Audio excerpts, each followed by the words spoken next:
Hola, ¿qué tal? Bienvenidos a su clase de Derecho Penal. Vamos a continuar desarrollando el tema que lleva por nombre el ilícito como género, la falta administrativa y el delito como especie del ilícito.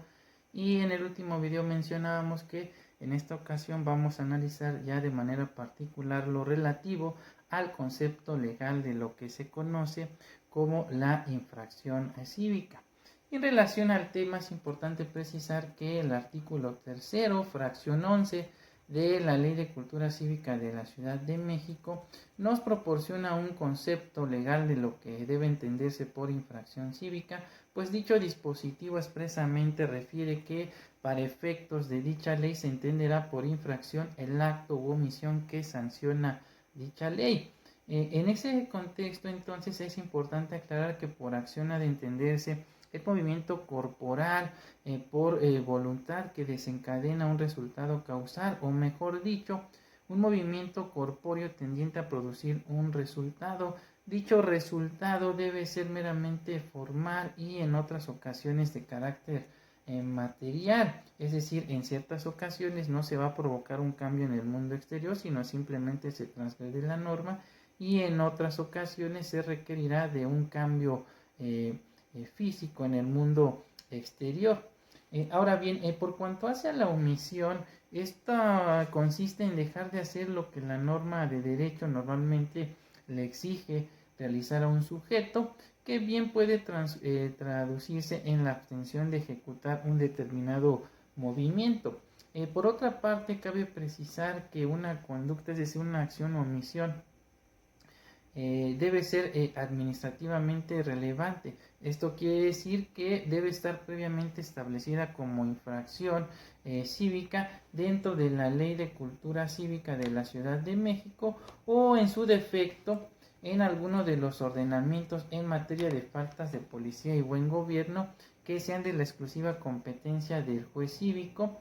pues se requiere como presupuesto previo que la misma haya sido incluida en la hipótesis normativa de conducta y de sanción que previó el legislador al momento de crear la norma administrativa sancionadora. Lo anterior conforme al principio de tipicidad y exacta aplicación de la norma en materia administrativa,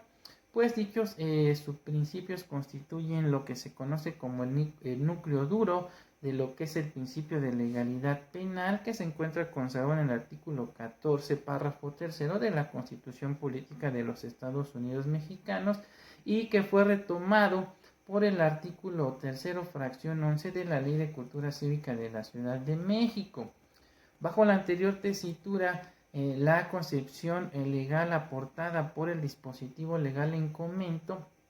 consagra entonces los 4 subprincipios que integran el núcleo esencial del principio de legalidad en materia de justicia cívica, y que de la misma forma que en materia penal comprende los siguientes aspectos, subgarantías o subprincipios. El principio de tipicidad, al señalarse dentro del referido precepto que solo constituirán infracción los actos o omisiones que señalen la Ley de Cultura Cívica de la Ciudad de México o las leyes y reglamentos de policía y buen gobierno que le den competencia al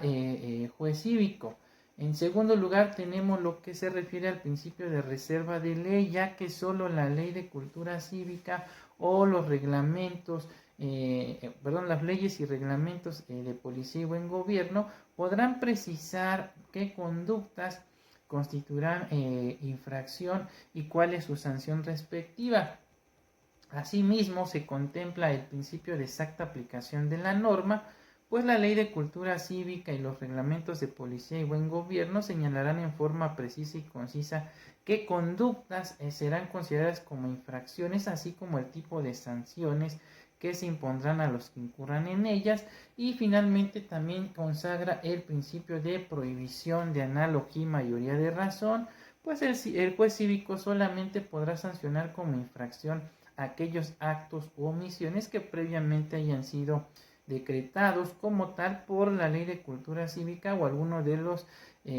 las leyes o reglamentos en materia de justicia cívica sobre faltas de policía y buen gobierno, y que le den competencia exclusiva a dicha autoridad. En consecuencia, en materia de infracciones administrativas queda estrictamente prohibido la imposición de sanciones por simple analogía y aún por mayoría de razón. Y al efecto resulta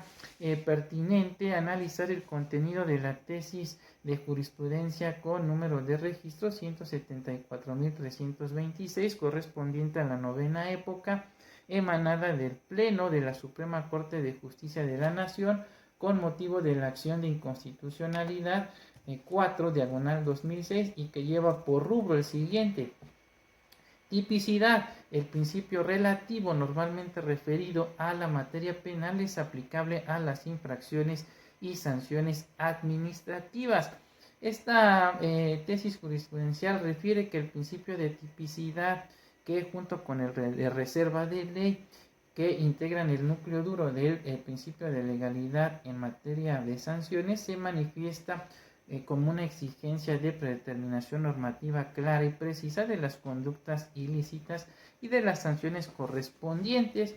por lo que en otras palabras dicho principio se cumple cuando consta en la norma una predeterminación inteligible de la infracción y la sanción, que supone en todo caso la presencia de una lex certa que permite predecir con suficiente grado de seguridad las conductas infractoras y sus respectivas sanciones. Y en ese orden de ideas debe afirmarse que la descripción legislativa de las conductas ilícitas debe gozar de tal claridad e inivocidad que el juzgador pueda conocer su alcance y significado al realizar el proceso mental de adecuación típica, es decir, la tipicidad, sin necesidad de recurrir a complementaciones legales que superen la interpretación y lo lleven al terreno de la creación legal para suplir las imperfecciones de la norma.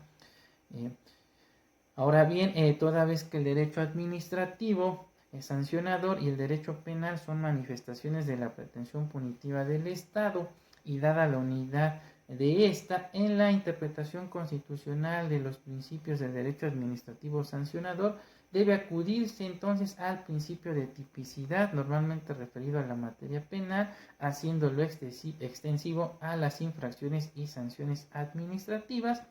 de tal modo que si cierta disposición administrativa establece una sanción por alguna infracción, la conducta realizada por el afectado debe encuadrar exactamente en la hipótesis normativa previamente establecida, sin que sea lícito ampliar esta, ya sea por analogía o por mayoría de razón. Bien, con esto estaríamos concluyendo entonces el presente video, y estaríamos analizando durante una próxima sesión ya lo concerniente a las diferencias entre el procedimiento de averiguar, perseguir y sancionar el delito, y lo relativo al procedimiento para aplicar las sanciones en materia de faltas de policía y buen gobierno. Por el momento me despido. Hasta pronto.